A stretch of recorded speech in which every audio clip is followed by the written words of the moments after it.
নির্বাচনের 15 দিন পর পর্যন্ত বোধহয় তাদের একটা নির্দেশনা ছিল এবং নির্বাচন কমিশনের পক্ষ থেকেও অনুরোধ ছিল। এটা এখন শেষ হয়ে গেছে সম্ভবত, কিন্তু সরকারের যে আগের নির্দেশনা অনুসারে পরবর্তী নির্দেশ না দেওয়া পর্যন্ত সশস্ত্র বাহিনী যেভাবে মাঠে ছিল উইথ ম্যাজিস্ট্রিয়াল পাওয়ার সেভাবেই আছে। এই মেয়াদটা কবে শেষ হবে আমার এখন জানা নাই, আমি দেখতে হবে। তা আমরা এটা সরকারের উচ্চ পর্যায়ে আলোচনা করে আমাদেরকে নির্ধারণ করতে হবে যে সশস্ত্র বাহিনী আর কতদিন মাঠে থাকবে। তারাও আর মাঠে দীর্ঘদিন থাকতে চায় না, কারণ অনেক সমস্যা আছে, তাদের ট্রেনিং এর সমস্যা আছে, ট্রেনিং দিতে পারছে না বা অন্যান্য কর্মকাণ্ডের সমস্যা আছে। কিন্তু আমরা এখন সরকারে দায়িত্ব নেয়ার পরে আইনশৃঙ্খলা পরিস্থিতি কতটুকু কি উন্নয়ন হয়েছে, কি করা যায়, সেটা একটা সমন্বিতভাবে আমাদেরকে দেখতে হবে। মাসালা মিল্ক ও পিৎজার সাথে thin and crunchy biscuit fit biscuit, যখন তখন ইটিং, যেখানে সেখানে ফিটিং। এখন এই মুহূর্তে আমি বলতে পারছি না তাদেরকে কবে উইথড্র করা হবে, তবে অবশ্যই সেনাবাহিনীকে মাঠ পর্যায় থেকে এক সময় উইথড্র করা প্রয়োজন করতে হবে। মাননীয় মন্ত্রী, একটা বিষয় হলো যে আপনাদের বিগত বিএনপি সরকারের সময় এই আপনাদের দেওয়া র্যাবের নামও পাল্টানো হয়েছে অন্তর্বর্তী সরকার, এবং তাদের পোশাকও পরিবর্তন করা হয়েছে।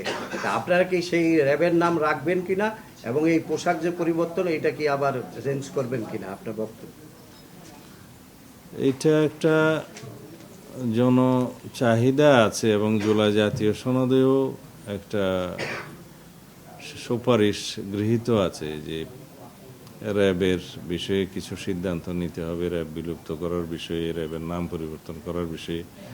কিন্তু ওগুলো সব রাজনৈতিক সমঝোতা, কিন্তু বাস্তবতার নিরিখে আমাদেরকে সিদ্ধান্ত নিতে হবে।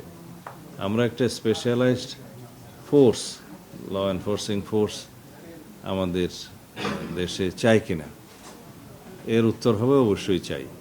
তখন আমরা সেটা কি আদলে রাখবো, তাদের জুরিসডিকশন কি হবে এবং তাদের অ্যাকাউন্টেবিলিটি কি হবে, তাদেরকে কিভাবে আমরা ট্রান্সপারেন্ট রাখতে পারি এবং সর্বোচ্চ সেবা গ্রহণ করতে পারি, এগুলো পরীক্ষা নিরীক্ষা করে আমরা এই বিষয়ে সিদ্ধান্ত নেব। 2024-এর 5ই আগস্টের পরে অন্তর্বর্তীকালীন সরকারের সময়ে যে নির্দেশনা জারি করা হয়েছিল যে লাইসেন্সকৃত অস্ত্র জমা দেওয়ার জন্য, তার মধ্যে যে সমস্ত অস্ত্র জমা পড়েনি তার এই সমস্ত ক্ষেত্রে কি আইনি ব্যবস্থা নেওয়া হয়েছে, গৃহীত পদক্ষেপ কি, সেই মামলাগুলো উদ্ধার হয়েছে কিনা, সেই অস্ত্রগুলো বেআইনি বিধায় সেগুলো উদ্ধার করা হয়েছে কিনা, বা কি আইনি পদক্ষেপ নেওয়া হয়েছে, মামলা করা হয়েছে কিনা। তৃতীয়ত আরেকটা নির্দেশনা আমরা জারি করেছি আজকে,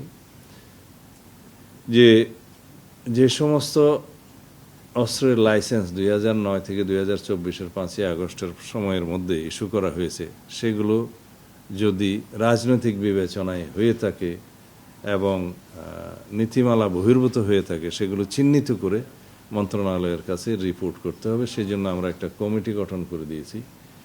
deputy commissioner, police super, additional district ম্যাজিস্ট্রেটকে সদস্য সচিব করে এবং এনএসআইয়ের যুগ্ম অথবা উপপরিচালক জেলার তাকে সদস্য করে এবং পাবলিক প্রসিকিউটরও সেখানে সদস্য থাকবে। এই কমিটিটা আমরা ফর্ম করে দিয়েছি। তারা স্ক্রুটিনি করে আমাদেরকে একটা নির্ধারিত সময় দেয়া আছে, তার মধ্যে তারা রিপোর্ট করবে যে কোনগুলো রাজনৈতিক বিবেচনা দেয়া হয়েছে এবং নীতিমালা বহির্ভূতভাবে দেয়া হয়েছে। তখন সেই বিষয়ে আমরা রিপোর্ট পাওয়ার পরে মন্ত্রণালয় পর্যায়ে সিদ্ধান্ত নেব।